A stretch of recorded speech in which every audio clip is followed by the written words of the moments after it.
Here's part 4 of our conversation with the great Murray McLauchlan. I'm John Beaudin from Rock History Canada.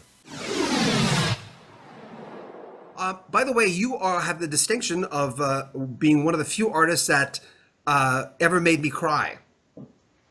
I hope it was in the good way. It was, it was a little ditty about leaving home. And you know what I'm talking about, Child Song. When I heard that, I just, in spite of myself, because teenagers don't like to cry, in spite of myself, I found myself bawling.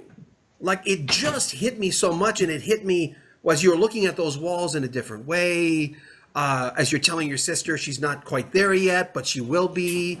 Do you remember the guy who did that song? Do you remember yourself back then? Intimately. I mean, it was one of the most interesting experiences of my life when it was Bernie Finkelstein who got the ball rolling, but Bernie and myself and another person were going through all of the material that we were going to present for a career compilation. And for me, it was the experience of, like, if you were a kid and you kept a diary, but you kept it going for your entire life. All of those songs are kind of entries in a diary. So it's kind of a really interesting A-B, like to compare what you were going through and the person you were when you were 19 years old, which is how old I was when I wrote that song, with who you are now. Interestingly enough, Bart Scholes, who used to do all of the graphics work for True North Records, had an interesting take. You know, Bart used to say that the purpose of life is not to turn into somebody when you're 85 that you would have hated when you were 15. Wow. And, that was a big kind of A-B for me. Like, because you don't become somebody you don't like all at once. You become somebody that you don't like by increments, by little, 1,000 cuts, by compromising here or compromising there, or doing, the wrong thing when it's easier, or not ponying up and taking the blame when you should. The things that kind of drain the morality out of you are the things he was talking about. And it was an experience for me to look at all those songs and to go, yeah, I didn't come with a guidebook. I had very little help from my father in terms of, what you're supposed to do. So I made a tremendous number of really, really serious mistakes. Do I regret making them? No, I don't, because, there's a really great episode of Star Trek. Are you a Star Trek fan? No. Sorry, there will be lots of people who are, and they'll know this episode. What happens is Picard, the captain of the Enterprise, has an opportunity to live his life over. It's given to him by an omnipotent being called Q. So he gets to live his entire life over and not make all of the goofy mistakes that he made, including picking a bar fight with an enormous alien called a Nausicaan who stabbed him in the back right through the heart. So Picard winds up in this new life that he's given from Q, never rising above ensign. Never what? Never rises above ensign. Above what? Ensign, a rank, a low rank. Oh, okay. He never becomes a captain. He never takes the chances. He never becomes the decision maker. He never becomes the leader. He never takes the chances that only young people do because they don't know any better. Yeah. And, they're the ones who do crazy things in the skateboard park, not realizing that they wind up in a wheelchair, and that's how they're supposed to be. Yeah. By the way, when maybe about, it's so strange that Eric would get a hold of me for the interview about a month ago.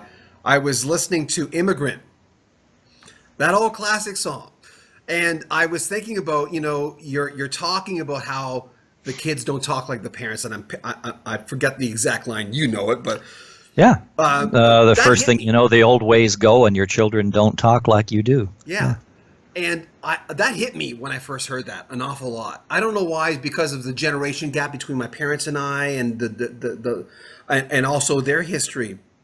But it made me go back to that song, and it's strange. I hadn't thought of it for quite a long time. And the presidency really brings me back to a lot of the songs that talk about maybe a cleaner time, which in some ways wasn't, but it is.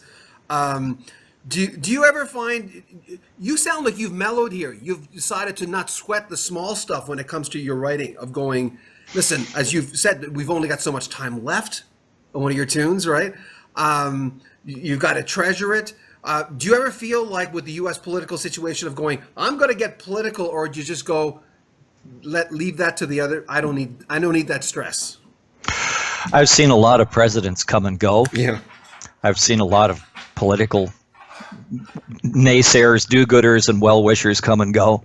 I've seen governors general come and go, and I've seen a lot of my friends come and go.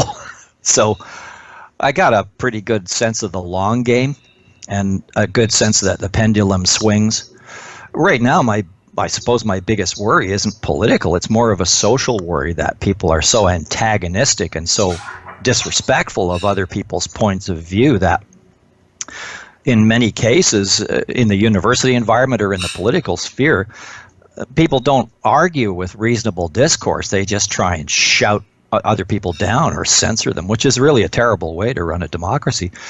What's that old saw? I defend to the death your right to your opinion. It's a variation of that. Mm-hmm. Even if I really find it abhorrent or don't agree with it, I think that people have the right to be heard or to express their opinions, and there's a real tendency for that to be muzzled now. Do you find, though, as you're getting older, 'cause, I'm a little younger than you. I'm 57, but my thing is, to my great surprise, in the last year and a half, I found myself going, yeah, well, he's just wired that way, or that's you can't tell someone to dislike Justin Bieber. You either like Justin Bieber or you don't. And I don't take offense to that. I mean, when we were all growing up, we all had friends who went, "What? You like that band? What, are you crazy?" I'm going, I don't know. I just like them. Sorry. But you find that I find myself being more laissez-faire as I get older. I'm going, and I know from history that's just a natural part of getting older. When I see songs like "The Luckiest Guy," I see that and I'm going, he's counting his blessings. That's true. I did a very intelligent thing, and I was lucky enough to marry a woman who was, I think, considerably more intelligent than I am, and in many ways considerably stronger and somewhat better organized. And if I had to give advice to 25 or 26-year-old guys who are contemplating a serious relationship, I would suggest that they look for somebody really hard that makes them better than they are. Mm-hmm. Yeah. So I think, from my perspective, I am the luckiest guy, but it's not a competition.